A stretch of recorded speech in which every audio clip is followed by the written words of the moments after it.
Welcome to The Stacks, a podcast about books and the people who read them. I'm your host, Tracy Thomas, and today is the Stacks Book Club Day, and I am joined again by David Dennis Jr., the author of The Movement Made Us, to discuss our book club pick, White Negroes, When Cornrows Were in Vogue, and Other Thoughts on Cultural Appropriation by Lauren Michele Jackson. This incredible collection of essays combines cultural criticism and rigorous scholarship to examine the co-opting and commodification of Black creativity for the purposes of white profit and power. David and I also have a very special treat to kick off this week's episode. Quick reminder, everything we talk about on each episode of The Stacks can be found in the link in the show notes. The Stacks is a completely independent podcast made possible by the support of our listeners. I cannot stress to you all enough how I would not be able to make this show each week without the support of the Stacks Pack, our incredible bookish community over on Patreon. If not for them, there would be no show. So if you like the podcast and want more of it, head to patreon.com/thestacks to earn perks like bonus episodes, shout outs on the show, our book club chats, and so much more. And be sure to stay tuned to the end of today's episode to find out what our July book club pick will be. Okay, and now it's time for my conversation with David Dennis Jr. on our book club pick, White Negroes.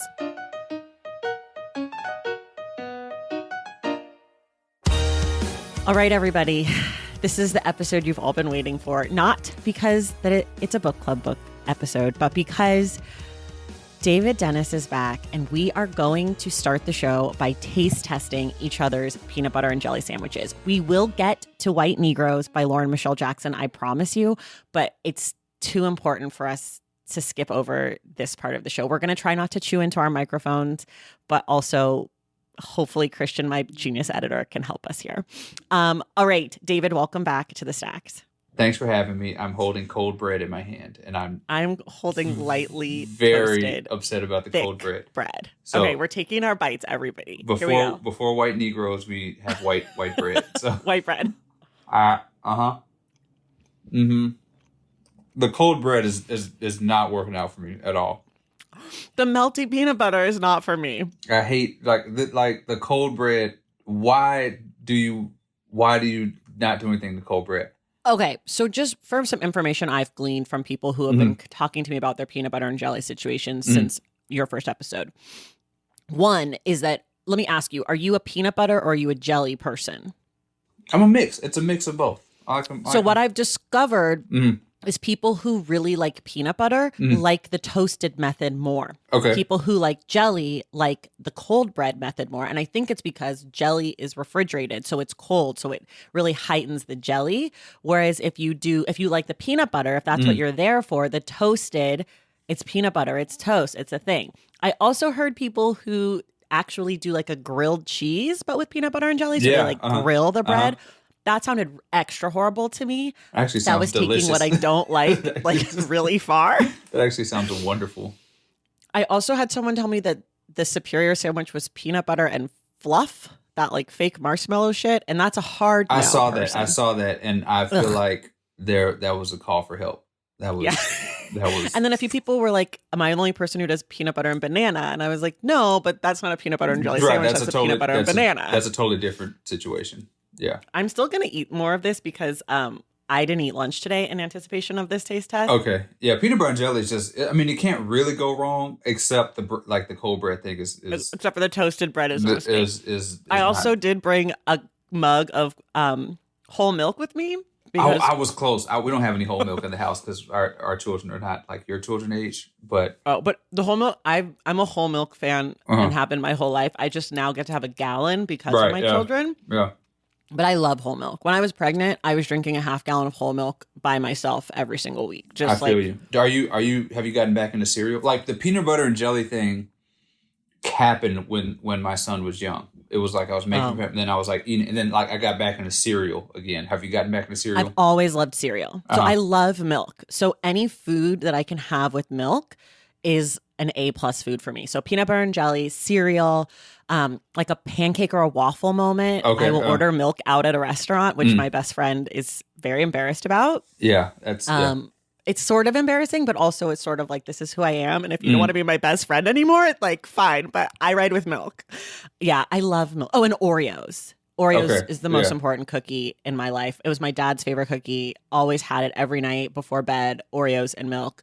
So it's a strong milk community, the Thomas family, for I sure. feel you. I feel you. I feel like there's a questionable cereal take on the horizon. Do we have which cereal are we? I like a sugar cereal. I'm not eating cereal as I don't eat breakfast really, so Uh-huh. I'm not everything that I eat that's breakfast food is really lunch or later for me. Okay. And so a sugary moment. I love a cinnamon toast crunch. Okay. All right. We're I like a aligned. Fruit We're Loop. A Fruit okay. Loop is okay. I actually really like a Frosted Flake. Yeah. Really like a Frosted. And I'll put a banana in that. I Okay. will.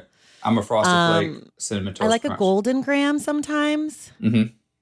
Mm-hmm. You know, what I don't like is a grape nut. What I Yeah, don't I like feel is you. like a I feel honey you. bunches of oat. It's a no for me. That's not cereal. Cereal is But supposed to be yeah, sugary. but okay, here's a secret, sneaky, delicious cereal that's actually pretending to be healthy but has tons of sugar. Raisin Bran Crunch. Yeah, I've never had that because I don't raisin is I don't. Oh, you don't eat raisin? Well, I eat raisins, but like that's not. I feel like that's not a cereal. Oh, okay. I will not eat a Raisin Bran to save my life, but a Raisin Bran Crunch, delicious and fake healthy. It has sugar, people. I'm not selling out my sugar friends. I'm gonna throw you a curveball. I'm gonna throw you a curveball here. Rice Krispie treat cereal. I like Rice Krispie cereal with just added sugar, just spoonful of sugar on top. Get it in the But milk, stir it in. Rice Krispie treat cereal does all of that. They're hard to find. You got to order them online at Walmart.com. That's the only place you can get them at. This show is not sponsored by Walmart yet, Not but yet. Yes. I will be sending this out to some friends at Yes. Walmart. Go get your Juneteenth ice cream immediately. This is a Black approved cereal, so it is also Juneteenth approved, obviously. There you go. Yes. Speaking of appropriating things, that was a beautiful transition. Yeah. We're here to that was our food segment. Now we're here to talk about white Negroes when cornrows were in vogue and other thoughts on cultural appropriation by Lauren Michele Jackson. I am so excited to talk about this book. We always start here. Can you just sort of tell me what you thought of the book? I thought the book was such a masterful curation of like all of these moments. Like, I don't want to say like the word aggregate has such a negative connotation now, but it's sort of like it does. Yeah, well, like on the like you just aggregate, you take like little pieces of something of like an actual report, and then make your own separate article about it and get cheap clicks. Like it has that sort of connotation now, but it's like. Yeah, like I was sort of in the mix of all of this stuff, like in terms of writing about it as it was happening. But like you forget the massive, I don't know, just all of the crap that white folks have been doing, especially like in the last decade. Like it's just, and it was just so masterfully like put together and, explained and collected. It was almost like which is one of the most fascinating parts of the book. It's almost like an art exhibit, like an exhibit in book form where they just like curated everything to make these points. And you go through these different levels. And so I was really into it. I'd forgotten a lot of the stuff that happened. But yeah, that's how I feel about it. Yeah. Okay. I really loved this book. I read it weirdly, I was looking at my Goodreads. I read it the exact same week that I read it this year, but in 2020. So I read it the first week of June 2020 and the first week of June 2022. I liked it even better the second time. I had still forgotten a lot of the things in the book when I reread it this time. I really loved how at the start of each section, she had like this pop culture moment that she was sort of explaining without naming it. Like when she did the whole Rachel Dolezal moment, but she called her by her like new name or whatever. I was like, this sounds so much like Rachel Dolezal. What is this? And then I was like, oh my God, I forgot she like got a new name.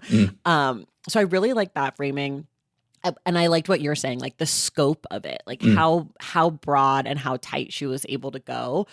I also really liked that the way that she was talking about appropriation wasn't just like, oh, white people stole this thing, but it was like, especially like in the language section, she was talking about like the words that white people like took over and started using, but she wasn't talking about like white people using the word. She was talking about the way white people then like weaponize the words. Like she was talking about the violence and like the power within appropriation, which I thought was really smart because I think anybody could put together a list of like this word was used or like this song is a black song. Like she was like, okay, let's actually look at what that then does. And so I really loved all of that. And I feel like, you know, in the first paragraph, she defines appropriation, and she basically is like, the word centuries old denotes an act of transport, some item or a motif or a bit of property changing hands. An artist might appropriate an ancient symbol in a painting, or a government might appropriate monies through taxes to fund public education. Taking only the root of the word, the meaning seems clear: to make something appropriate for another context. In some circles, the word is still used this way, but colloquially, not so much.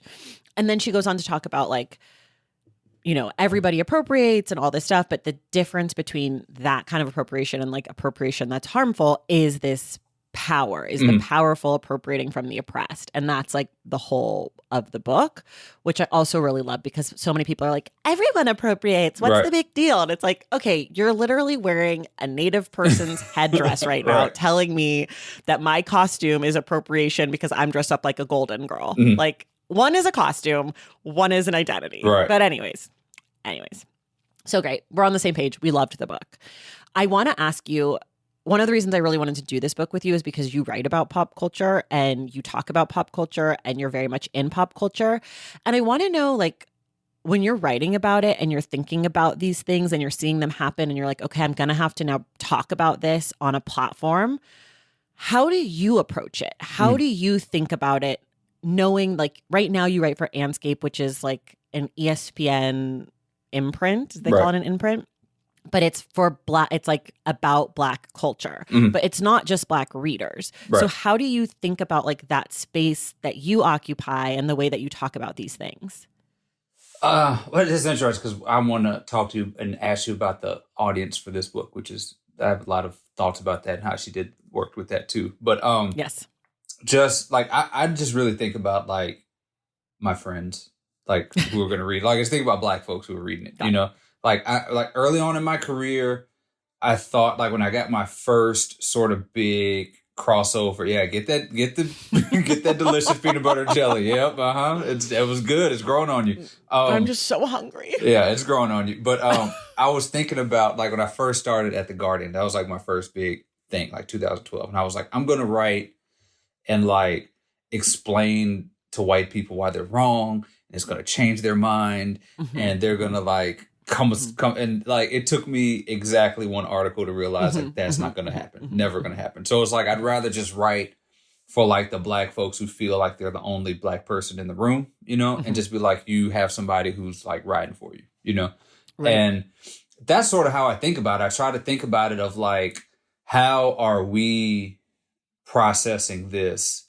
and how do you feel, like, how can you possibly feel seen in the way that this is being talked about? Like, how can we talk about in a way that the quote unquote mainstream media is not talking about it, but what are we saying, and how can we sort of frame it in a way that does the most service to us that it's written? You know, like, what is the function of it being written? What and who are you writing it for, and who's reading it, and what can we do about it, you know?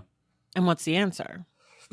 Well, it varies. I mean, it varies depending on what we're talking about, you know? Like, sometimes I feel like I have to write, you know, for, you know, in a way that's like, look, fellow Black man, like, this is jacked up, you know, like we're not doing this the right way. Or to say, this is not, you know, like thinking about, all right, LGBT folks, like, this is how I'm processing this in a way that like can hopefully be something that straight men will read, but like will also let you know that you are seen also, you know. So it varies depending on it. Like, I really don't, you know, like some writers, like I really do not think about white people at all when I write.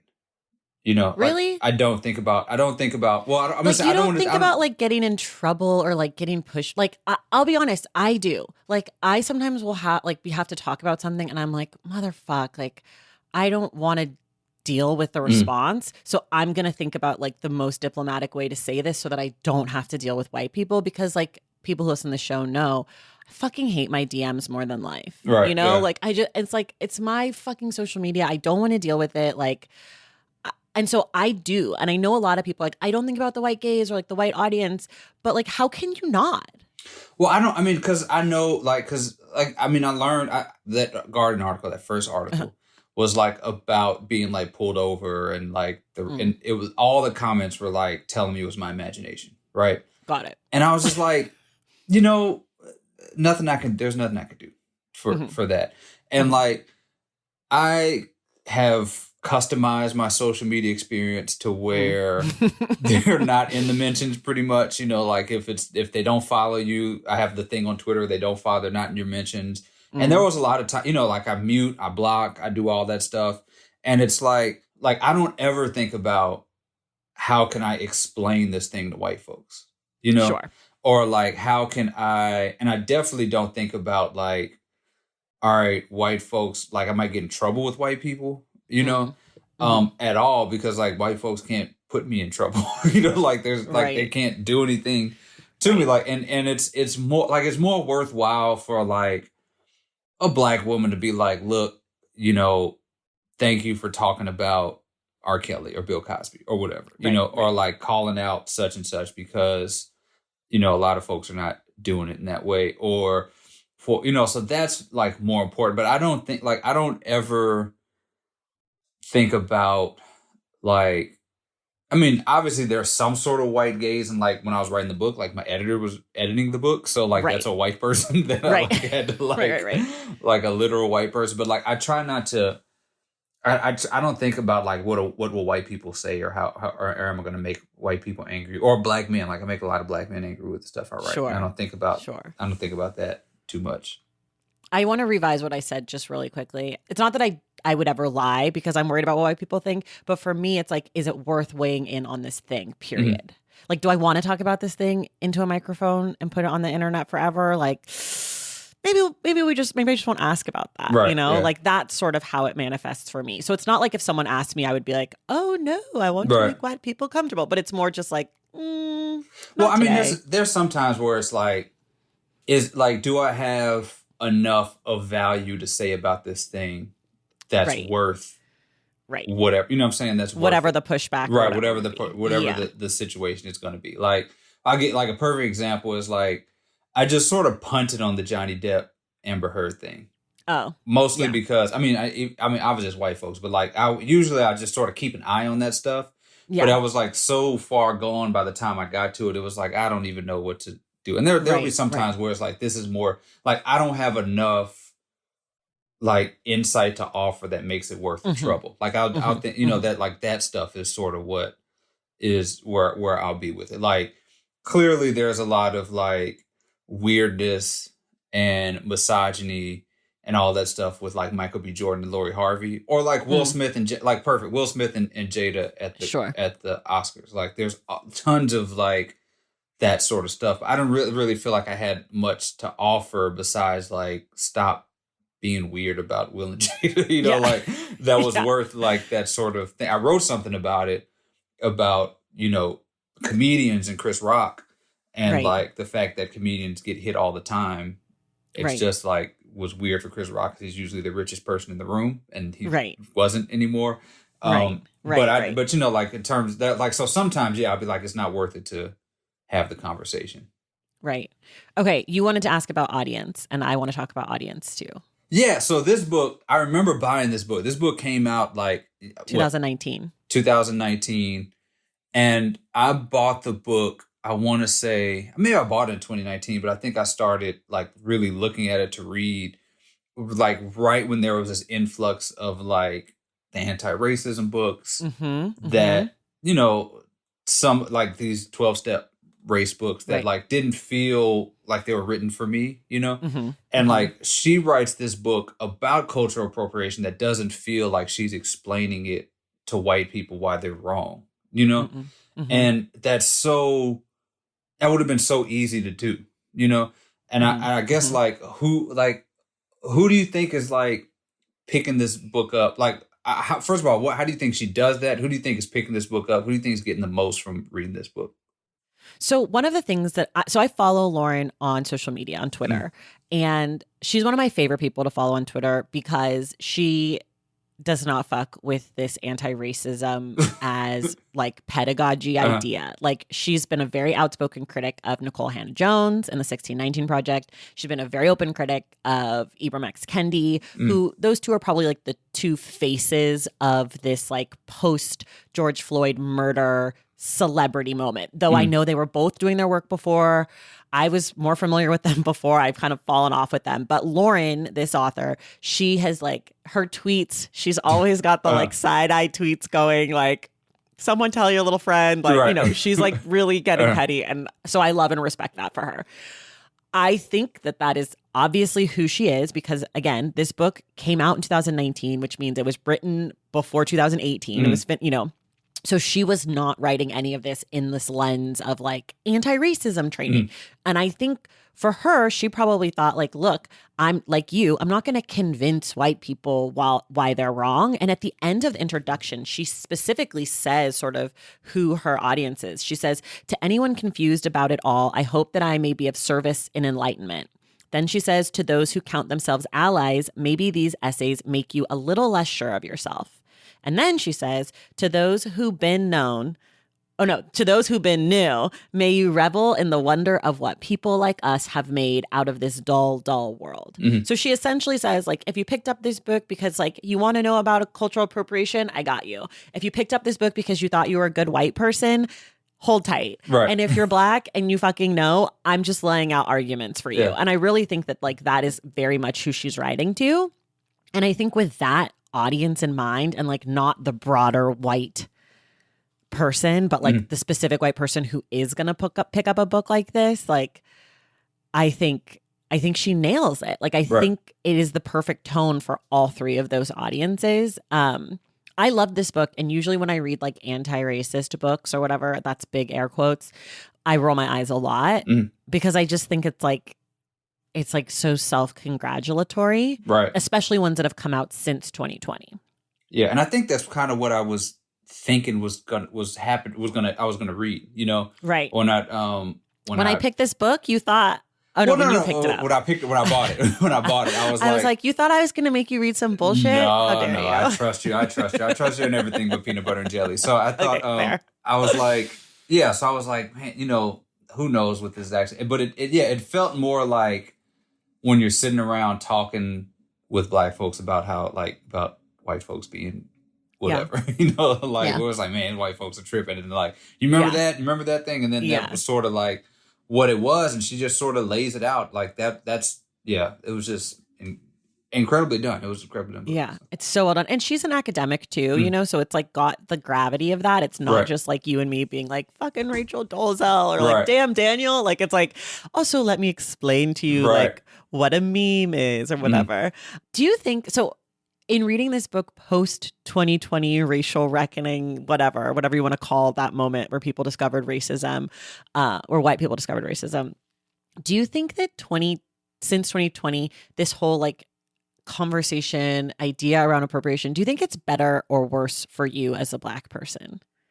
I'm so over it for the most part. You know, like I'm just so like, you know, not to hurt your Walmart thing, but like the Juneteenth ice cream, I was just like, I felt nothing. I saw it and I felt nothing because I was just like, you know, really. And like the thing this book does is it's like she said, we've been new. It was sort of like, it was like, man, we've been like really doing, you know, like, because like I think one of the things that happens is there's so much high intense serious stuff going on that you forget the micro, and these aren't even microaggressions, like you forget the like this stuff that feels insignificant in the grand scheme of it, but it is large. Like the art museum stuff blew my mind. Like pretty much all the other stuff in the book I remember, like it brought back memories. I remembered where I was. I remembered writing about it, decided not to write about it,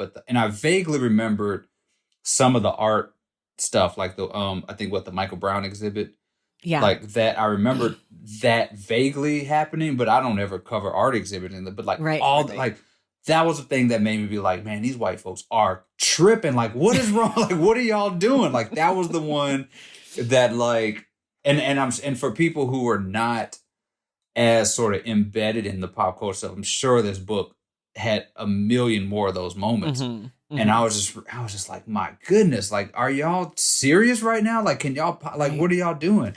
And the ability for, like, in that art space, again, the ability to do that sort of unchecked because folks are not keyed in on it as much as they, you know, the other pop culture stuff was just like, that's like makes you feel like why you need to be even more, you know, I'm happy we have so many folks in the pop culture space who are diligently doing this, but like they're creeping around in the in all these other spaces, and it blew my mind. Yeah, I've been, you know, thinking about like if 2020 has made this better or worse for me or to me, and I think it's made it worse to me. Like because what I see a lot of now is like self-righteous white people calling things out as if they are absolved because they noticed. Right. Which, like, to me, it's like the most annoying kid on the playground. You know, it's like, oh, let me point this thing out to you and like explain why this is bad and show you that I know. And so like none of the appropriation stuff is new. It hasn't really changed at all since before 2020, since 1920, you know, like the book. But like the thing now that just like grates my gears is the like performance of, I don't want to say woke, but like this performance of like observation, this performance of like getting it. That is a thing that is like makes appropriation even worse for me now. Is I'm just like, I wish you just would act like you didn't know and shut the fuck up and leave me alone. Or like text your group chat with your white friends and be like, oh my God, I saw this horrible thing that Michele did. But like, I don't need like 10 stories on your Instagram about it. Like, you're not convincing me that you're not gonna do the same thing tomorrow and then be like, oh, I didn't know, that's why education, like I'm learning, like all this stuff. It's just like, no, it's a no for me. But like here's this example happened today in the book space is like some white girl made a reel and she used the music from Family Matters. And it was like, what kind of reader are you? And it was like a sitcom. And she had like these different things. And then someone was like, oh my God, I love this song. What is it? And she was like, I have no idea. And I was like, so you made this whole reel using this like classic Black sitcom song. And then you didn't even fucking know. It's like the guy in the book who was like, they were like, oh, did Rasta like inspire the dreadlocks? And he was like, no. And I really, truly believe that man just didn't even know. I mean, maybe I'm giving him too much credit. But like, that's the thing that just like, it's just like, it's just so much more annoying now. Cause I'm like, aren't you supposed to be faking like you know and you care? So when you fuck up and then like someone else has to tell me about it, I'm just like, no. And like the profiting off of it. You tweeted yesterday or 2 days ago about like all the publications that reached out to you in 2020 being like, love your work. And like, have you heard from any of them recently? No, absolutely not. Like there was 2020 was like just the nastiest, like the worst.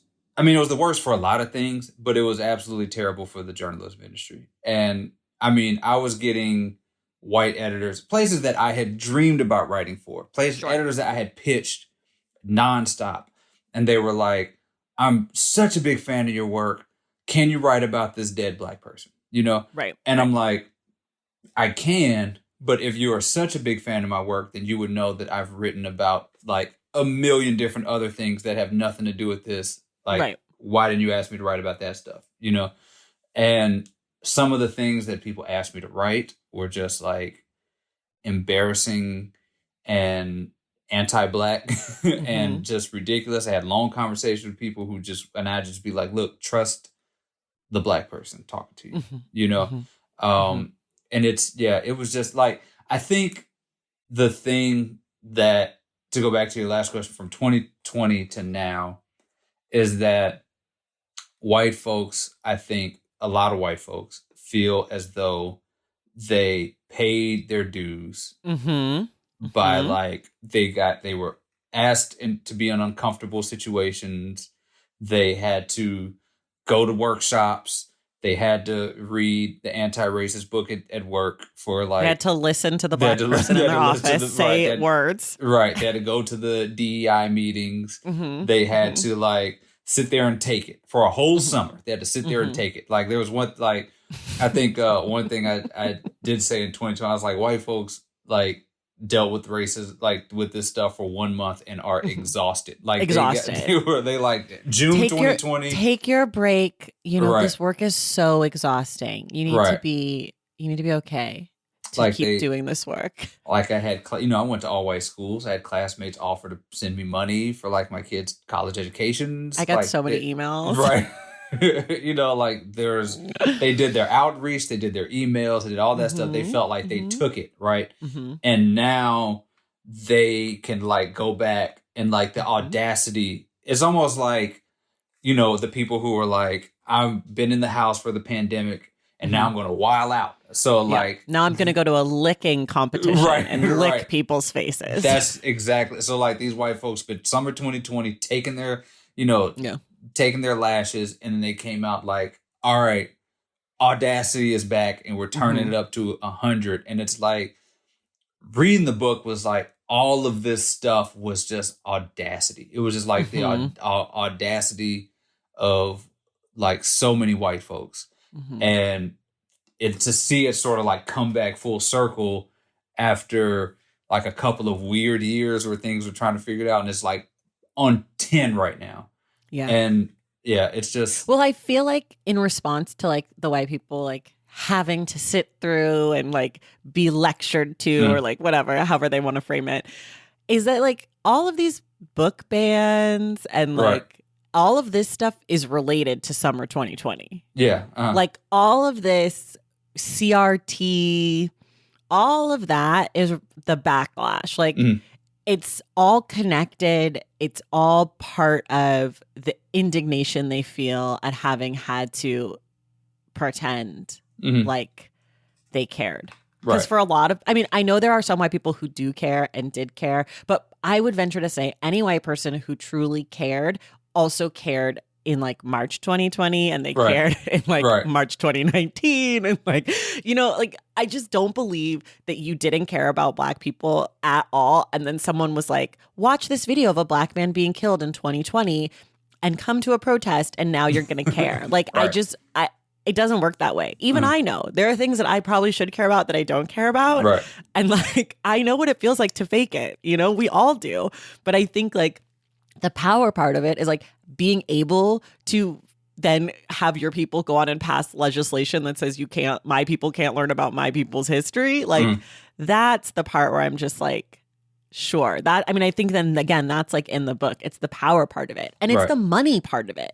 It's the economic profiting that is like what takes like the audacity part to make it just like horrific. Like that, like, and I don't know, like, in the work that you do, I'm sure it's true because like racism, but I know for me, like, and this is really small and nobody cares and I don't really care anymore. I've moved past it, but like I haven't really, that's why I'm going to talk about it, but I kind of have, but like in the book influencer space, like there's not like, you can't get a blue check. You can't get a bunch of followers if you're Black. Right. But the white people who post the Black book stacks, oh my God, stars, and it's like, that's the part for me that I'm just like, look, you haven't read these books. I know you haven't. Right. So like, just let me post them because I have, and like, let me get like, let me do my thing. But it's just like constantly we see it over and over in the book. It's like the weedtrepreneurs or patrepreneurs or whatever, right? Like that's the one that I'm just like, yeah. These people, these white women are like selling weed, CBD oil on their podcasts or whatever, says a person who has a podcast or whatever. And then they're asked about like reparations and they're like, we shouldn't talk about that because it's going to make it harder to do what we do. Like, that's the part that I'm just like, you fucking know. You fucking know. And like Lauren lays it out in this book, like, Christina Aguilera fucking knew what she was doing.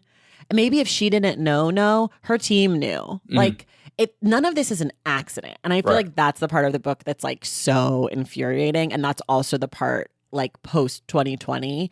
Because like if you give white people the benefit of the doubt that they really didn't know about racism and now you know, and also you're like super excited to vote for Mitch McConnell, like fuck you, Right. Yeah. No, I think wait. Let's take a quick break and we'll be right back. Valentine's Day is upon us, and I've got love on the brain. Love for books, duh, of course. Hello. Did you forget what podcast you're listening to? I love bringing you all great reads, exclusive author interviews, and behind the scenes book gossip. But I can only do that with your support over on Patreon and Substack. Our Stacks Patreon community, also known as the Stacks Pack, is where you can go for book club meetups, a private, very active Discord, and a year-long mega reading challenge to help you achieve all your reading goals. Plus, you also get that monthly bonus episode. Now, over on the Substack, you can subscribe to my newsletter, Unstacked, where I keep the book conversations going. I also give you a healthy dose of sports and pop culture, definitely some hot takes happening over there. And again, that bonus episode. If you don't have a few dollars to spare, don't worry. There are free options on the Substack and the Patreon to get you a little extra Stacks magic. Making this podcast is a total team effort, and by supporting my Patreon and my Substack, you allow me to support my amazing team that makes the show possible every single week. So if you or your friends are looking to meet other book lovers and support this indie podcast, come hang out with me on Patreon, Substack, or both. I would love to have you. And since we're talking about love, you can gift subscriptions to the Patreon and the Substack for that special reader in your life. For the Stacks Pack, head to patreon.com/thestacks. And for the newsletter, head to tracythomas.substack.com. And also, there are links to both in the show notes. Okay, see you in the Stacks. Okay, we're back. Go ahead. Okay, all right. I think the weed thing was so interesting because it's been written about so many times, but she, like, the one thing that in this that I've repeated more than anything else in this book is the fact that in Nashville you need a certain license to do braids. Oh, black hair. Hair. And it's really hard for Black women to obtain this license for, I guess, how much it costs or the people. Well, it's not available in a lot of classes or whatever. It's not available. Yeah. And just the talk about that and, you know, how she'd moved from that to the weed stuff. Like the weed stuff, I talked to when I was teaching, I would talk to my students all the time about like reframing these narratives, right? And there's this idea, like, especially in Black folks within Black communities, it's like, you know, well, the Black owned business is like janky or whatever, right? Like you're not gonna get what you're not gonna get what you ordered, or they're rude or whatever, whatever. And I tell people all the time, the best run, most professional business that 9 out of 10 times is your weed dealer. Like they run a tight ship. You get what you want. You get your order, you get it precise, you get everything, good customer service. And that is a Black business, right? Black or brown business or whatever in your neighborhood, that the only reason is we don't consider it a business is because archaic racist laws that make it not that case. Like Black folks know how to run businesses, and just the way that, she just talked about the weed business and all that stuff was just, I was all in it. I was all in that stuff. Yeah. And that ties into the food section too, about like how much people are willing to pay for like quote unquote ethnic food, right? Which I would, maybe reframe as food of the global majority or whatever. But it's like that there's this assumption that Asian food should be cheap, that like Asian noodles should be cheap, but like Italian noodles should not. Right. It's fucking noodles, you guys. Right. Like if the reason that it should be cheap is because it's noodles and rice, then you're going to have to explain to me why your risotto can be $30. And I think it's David Chang on the show. He's like interviewing the white hot chicken guys. Who we're literally like, we know we owe a debt of gratitude to these Black institutions. And he says like, what happens if you kill the thing that inspired you? And I feel like that's such an important question, period. I can't answer it necessarily, though I can. I'm sure there's things that I appropriate that I have like the power, like probably like gay queer culture, like that stuff. But like, I do think that question is like, if you get your way and there's no more black hot chicken places, whose recipe are you going to steal? Right. Like, whose new this or that is going to inspire you? And if it is a white business, they might, be taken seriously enough to come back at you with legal action. Right. Like, because that's the other part of it. Like, nobody cares what black people think. And like, they just think this, like, and I feel like this happens a lot in sports. It's like, oh, it's natural. This comes natural to that person, whereas, I mean, I'm sure the trope of like the black athlete is like naturally gifted and then the white, the white athlete is disciplined, focused, and who would have thought it was possible that JJ Redick could make baskets? A white man. Right. 6'6" white man. Or like how nobody calls LeBron James a genius. Right. In order for him to see the pass ahead of time. Right. And do that is genius work. Right. And I mean, same with Michael Jordan. Yeah. You can't be the greatest ever in your field and not be intelligent. Right. Like, it's just not possible. You know what I mean? Like, it's just no matter what the field is, if you're the fucking best, you understand that thing inside and out. You've studied it. You've researched it. You've watched it. There's no way to be the GOAT and to just be like a buffoon. Right. Like, it's so racist. Even if like you're a genius only in that one thing. Only in that one thing. The only thing, one thing. But you're still a genius in that thing. I mean, if we're using basketball, like, I still can't even see what a triangle offense looks like. I don't know. I'm like, they're in zone now. I'm like, it's hard, like, so to be able to see it and like understand it and break it down and talk about it. I know he's not my favorite person right now, even though I love the Warriors, but Draymond Green has been also talked about in that same way, that he's like a real basketball savant. Right. That like he can see it. I even think LeBron has said that about him. Right.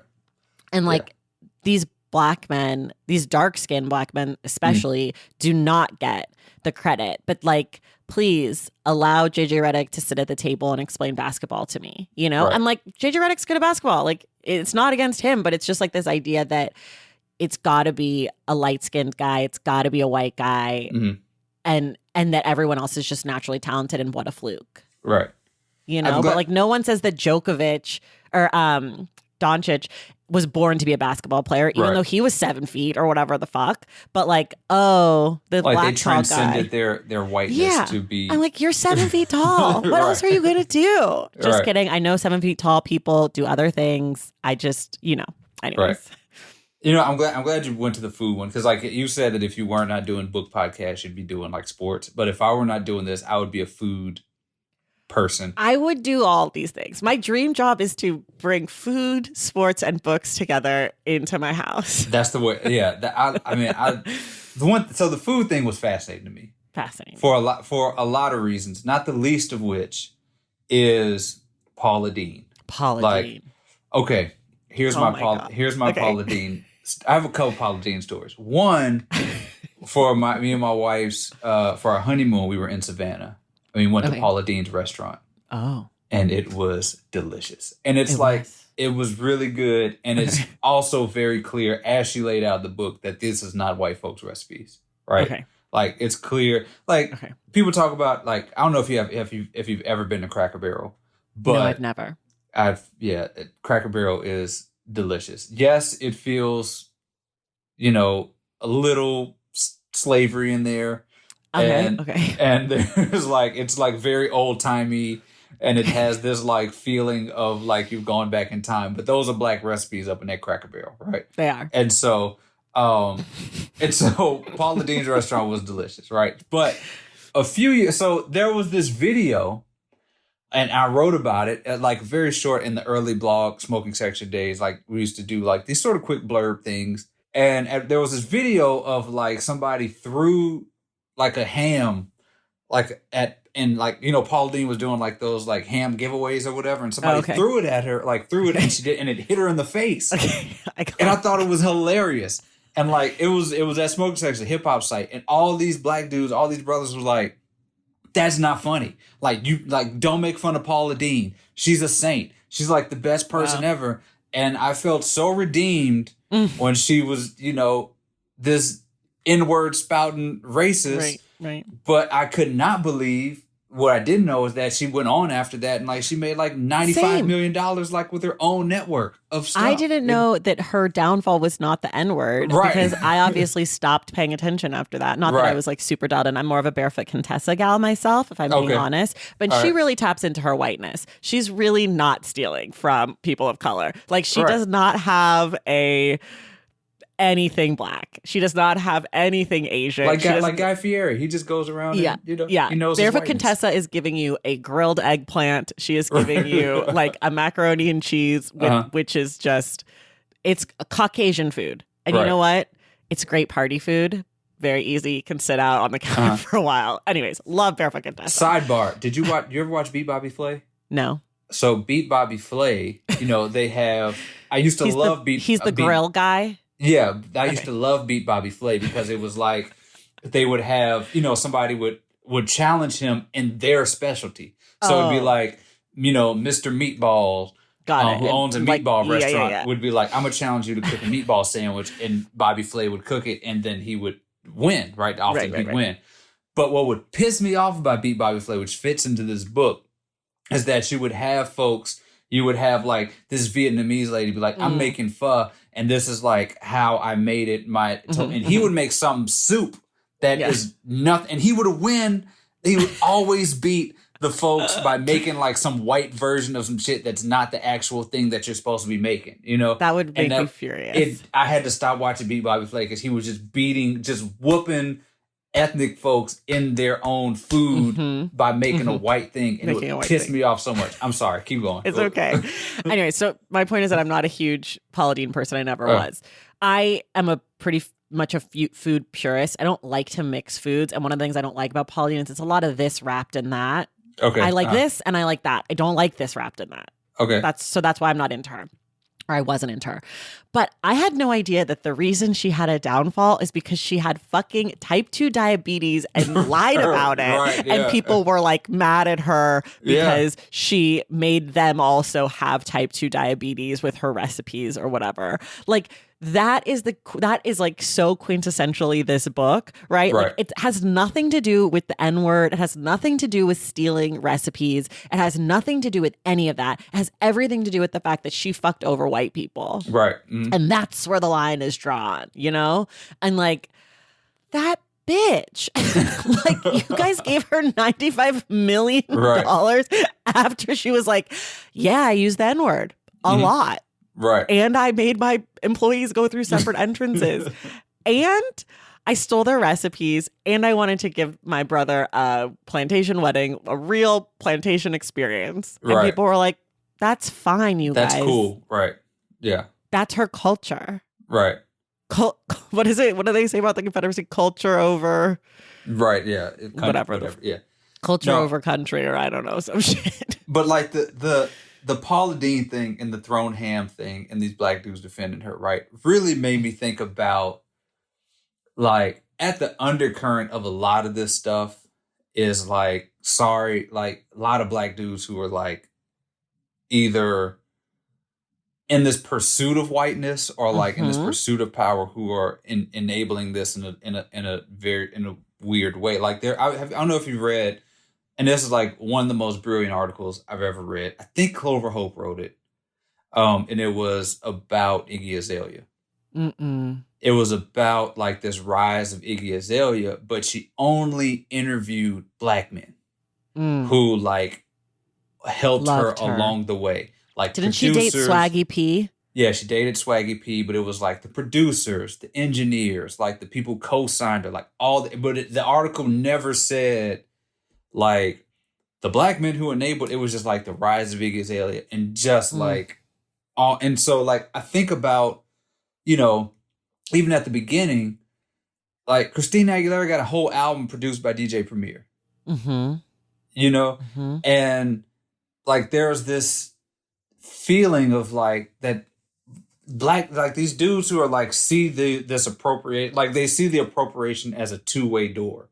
You know, like they're going to take from us, but they're going to bring us up with them Right. on the but way. They don't. And they don't ever. They don't. And you end up with Justin Timberlake, who, though all those beats, you know, I love Timberland, I love Pharrell. All the beats could have gone to Usher. You know, all the beats could have gone to Omarion, really. You know, and they would have made just as good songs. And then as soon as Justin Timberlake was like, I'm going to be white again, he put on his little fucking hunter's outfit. Yeah, and he was like, I'm John of the Forest, or whatever the fuck that album was called. And went white again. And what's her name? The twerking Miley Cyrus. Miley Cyrus did the same thing. They like went white. Machine Gun Kelly is going back to white. And it's just like, what's his name? Red one who did Lady Gaga. You know, in the beginning of like Just Dance, she's like, Red One, Gaga. That's like the producer, Red One. Okay, all right. Anyways, I'm pretty sure he's a black person too, but she also has gone full Tony Bennett only, exclusive Caucasian, exclusive deep white. And obviously, our book club pick last month was Shine Bright by Danielle Smith. So for this book to start in the music section, and it felt like such a seamless transition from this like erasure of black women in pop music to, because here's the other thing that's so fucked up also, is that black people in America, music in America is almost all exclusively based off of black music. Right. And like, I think about the sort of reverse of this, which is not the reverse because black people invented country music. But like when Beyonce went to the Country Music Awards and everyone was so upset and she gave the best performance ever with the Dixie Chicks. And it's like, so we can't sing quote unquote your music, even though it's our music.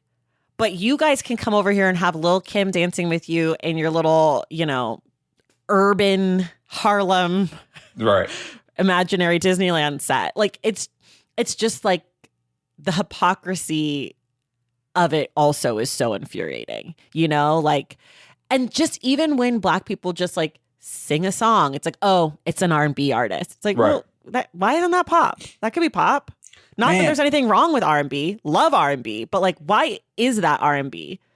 Well, you know, I did an article like a long time ago that sort of like went into those categories, you know, like Beyonce hasn't, like, she's won like what, 20 Grammys or something like that. I don't have a number, but like only like 3 of them are in the non-urban quote unquote categories. Urban, you know, of course, yes. You know, like she will, you know, sweep up the R&B, sweep up all that stuff.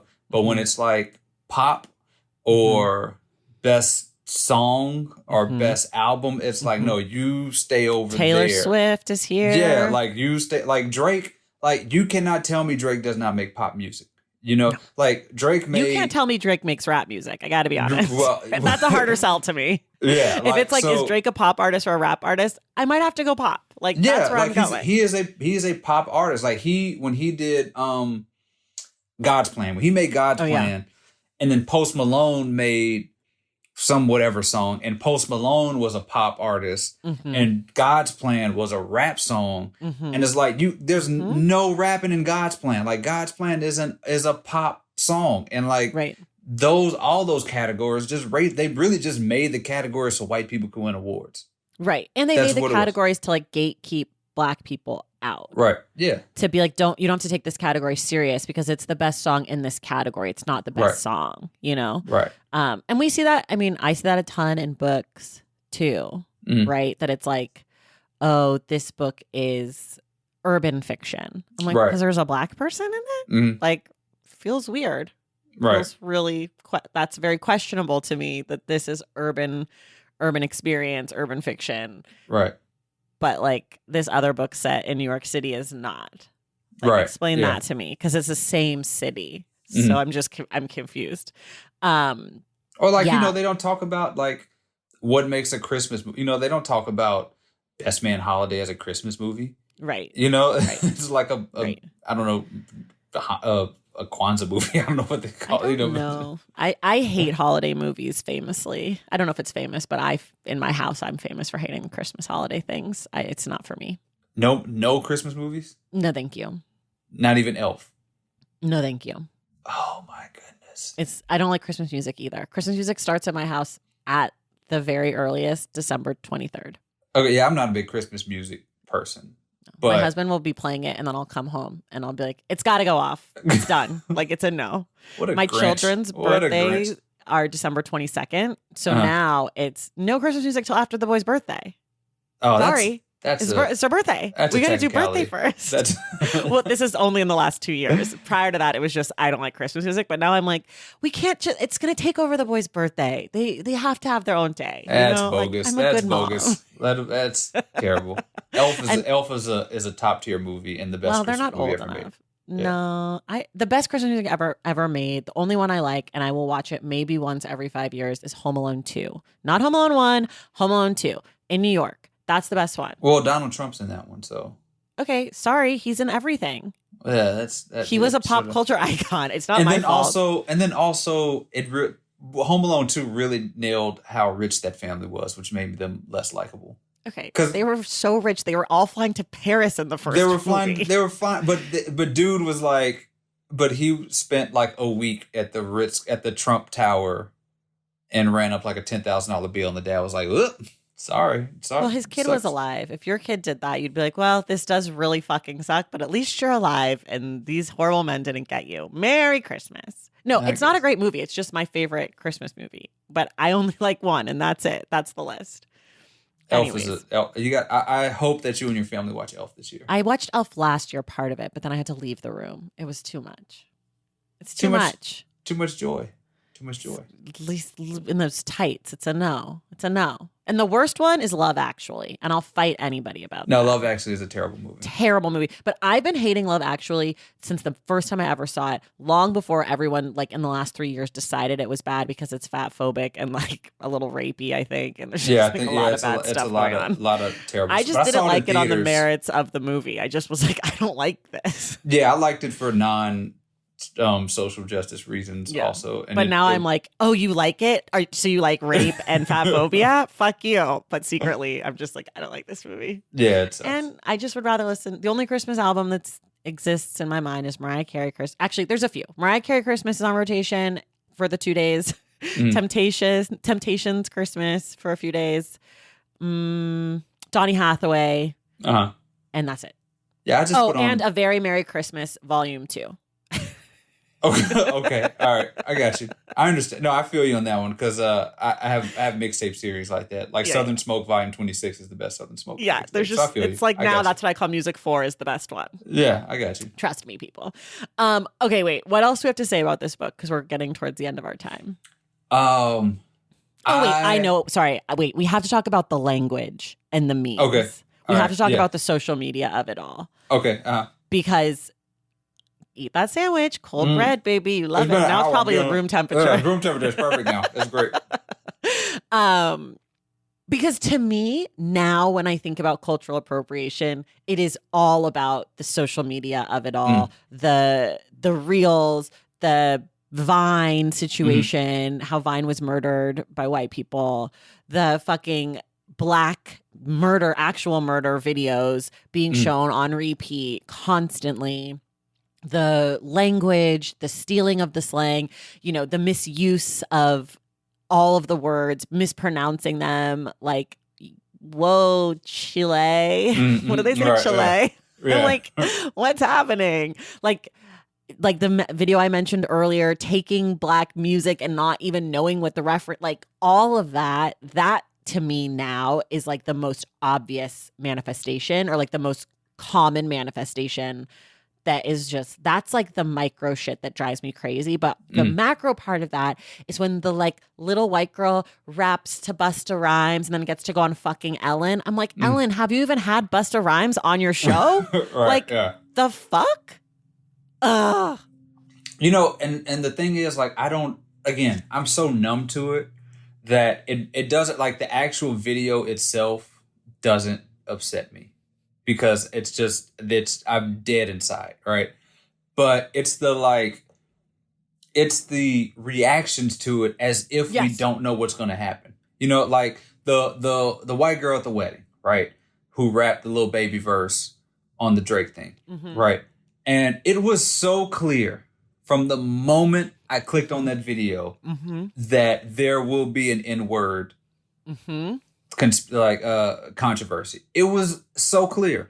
And folks are like, why are you hating on her? Were you just going to assume that she has some sort of... And it took 24 hours 5 seconds before somebody found that she was calling a deer the N-word.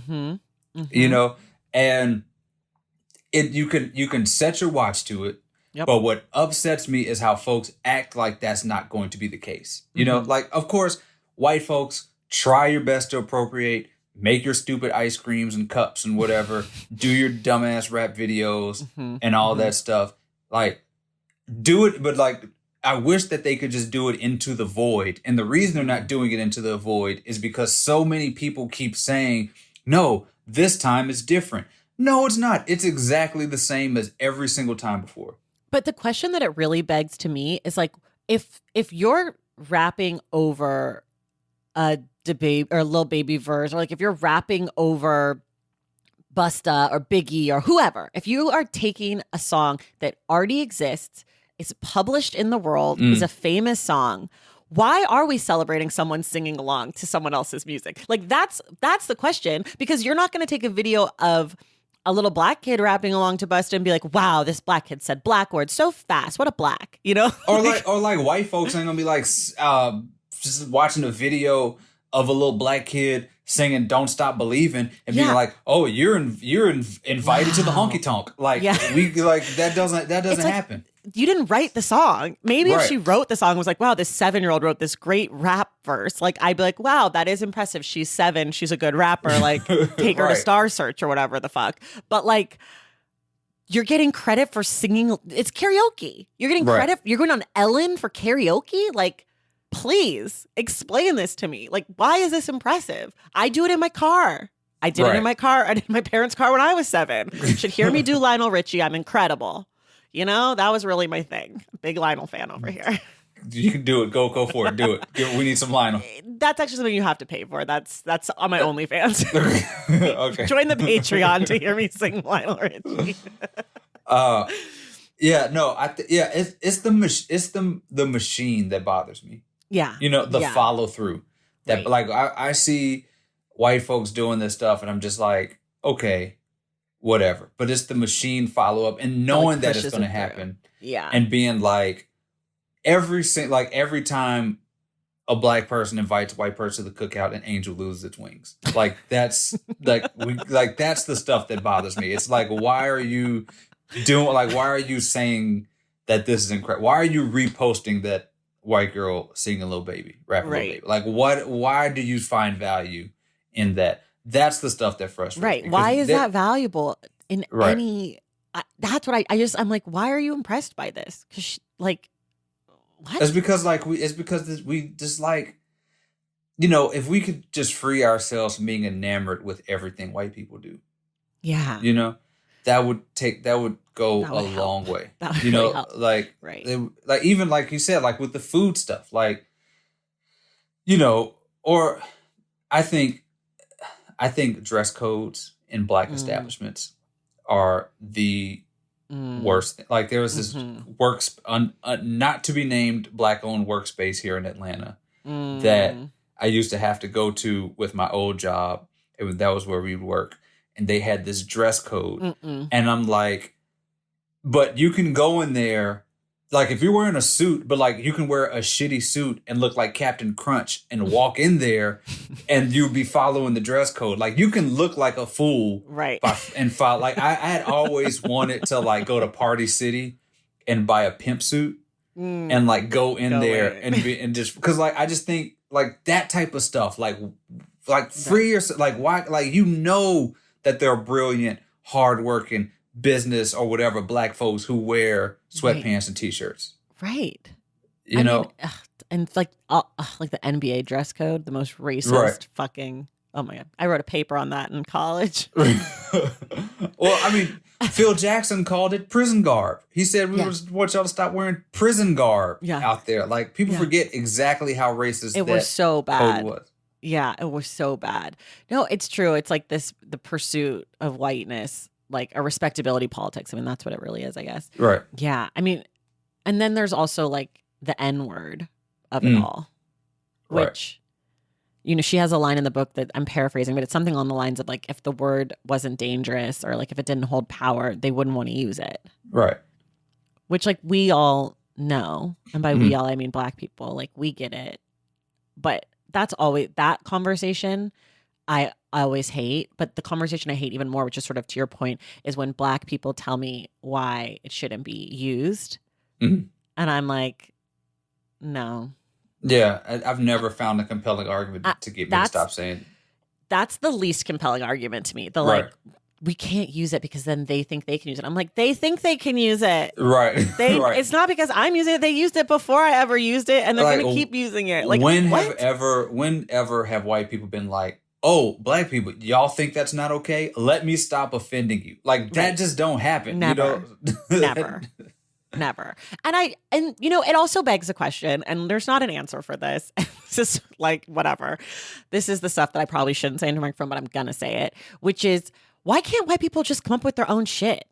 You live in the same world. Like, you can't just come up with some words that you guys want to just be using and like that are fine, and you guys just go do your own white shit. Like, why can't you just sing along to your white songs? Like, because it's about, to me, this is what I think. Like, especially with the N word, it's about being told no. yeah. It's about. I agree with the N word, but like, what about everything else? Like, why can't you just make your own food? Why can't you just create your own art? Why can't you come up with your own dances on TikTok? Why, when the Black kids stopped doing TikTok videos, were there no more dancing videos? You guys couldn't figure out a pas de bourrée here or a pivot turn there. You couldn't do some body roll. Like, why can't they figure it out? And if they can, why don't they? You could go be a star in your little white shit. Right. It's like the only thing white people have figured out how to be great at and like lead in is like terrorism. That's their jam. That's their bag. And like, I don't know, come up with some fucking food. Come up with some shit. You've been here just as long as we have. Right. Well, I mean, I think it's just like I want what's yours. Right. I just want it. You know, like Great point. I think obviously, white folks are capable human beings. Sure. And like you said, can do these things. I believe in you. But like, what's the joy in that versus give me what's your's, which is what's like the joy in us creating? We create stuff all the time, and it does give us joy. Well, yeah, we have, but I think we have more joy in that than like give me what's yours, because also there's not that much take from them, but also like, I just think that this is a historical European thing of like valuing your self-worth is what you can take from other people. Right. It's like the ethos of colonizing people. Yeah, it's like I've conquered. Like, how do we determine who the best rulers are? They took the most stuff, This is and it's like now I want, and that's a value system that's been created for generations, and to continue on that value system, I want to show you what I took. Right. And like, even like when these Nazi white dudes who are on Twitter who are like, we enslaved y'all and we did this to we like, that's the value system that comes from us. What can I take and what can I make into my own, and to like make you, and to continue to make you want to be like me. Right. Right. And the way to continue making you want to be like me is to take the shit that's yours, right? Make you start and over. then make you want to get it back. Yeah. Like, take this thing that's yours and you want it, like, come get it from my side of town. Right. And usually Black people are like, we don't even want it anymore. You ruined right. It's it. like, we don't want it anymore, and then we're gonna create another thing, and it's We've like, okay, no, I want that thing too. Yeah, it's like by the time it becomes a thing that white people are super into, it's like we've already moved on. Right. Okay. The last thing we always talk about on every episode for the book club is title and cover. What did you think of the title? What did you think of the cover? The title, to remind people, is White Negroes, When Cornrows Were in Vogue, and Other Thoughts on Cultural Appropriation. And the cover sort of light pink with like yellow braids. I really like because like the cover sort of is like, I don't know if these, now that I look at it closely, I don't know what these little tracks are, but they sort of reminded me of like They're braids, I think, like cornrows. Are they braids? Oh, they That's are what I cornrows. thought. But also they kind of sense. look like gold chains. Also, like they could be like okay. gold chains. They could be like. That's what I thought. But what did you think? That makes sense. I was thinking like the little feathery things that like Caesar would wear, like the little crown and like that, like the ruler type of thing. Yeah. Sure. The only thing was that I thought that like the cornrows was like the least fascinating. Like, you know, like I wanted she talked something, about it the least. Yeah, like I kind of would, but like, you know, I understand. Like you had to pick something that would go there, but I thought, I mean, I think I bought the book because of the title. Yeah, you know, the title's fantastic. The subtitle's medium, but the title is fantastic. Yeah, I agree. Okay, we did it. We ate peanut butter and jelly. Yes. We talked about basketball again. Don't worry, we got it in, everybody. And I mentioned Guy Fieri, we mentioned Guy Fieri, which was so important. This feels successful. You're eating peanut butter jelly again. This feels successful to me. I feel like we nailed it. Everybody, this is David Dennis Jr. His book is called The Movement Made Us. If you haven't read it yet, you absolutely must. It's so good. Yeah, thanks for being here. Thank you for having me. I'm gonna continue eating room temperature bread now. This is so much better because it's room temperature. So. Sure, arguable. Everybody else, we will see you in the stacks.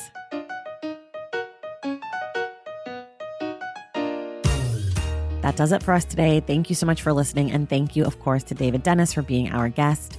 And I can now reveal the Stacks Book Club pick for July. It is a classic Sudanese novel. It's called Season of Migration to the North by Tayeb Salih. We will be discussing the book on July 27.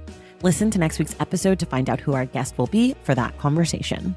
If you love this show and want inside access to it, head to patreon.com/thestacks to join the Stacks Pack. Make sure you're subscribed to The Stacks wherever you listen to your podcasts. And if you're listening through Apple or Spotify, be sure to leave us a rating and a review. For more from The Stacks, follow us on social media at The Stacks Pod on Instagram, at The Stacks Pod _ on Twitter, and check out our website, thestackspodcast.com. This episode of The Stacks was edited by Christian Duenas with production assistance from Lauren Tyree. Our graphic designer is Robin McCrate, and our theme music is from Tigirigis. The Stacks is created and produced by me, Tracy Thomas.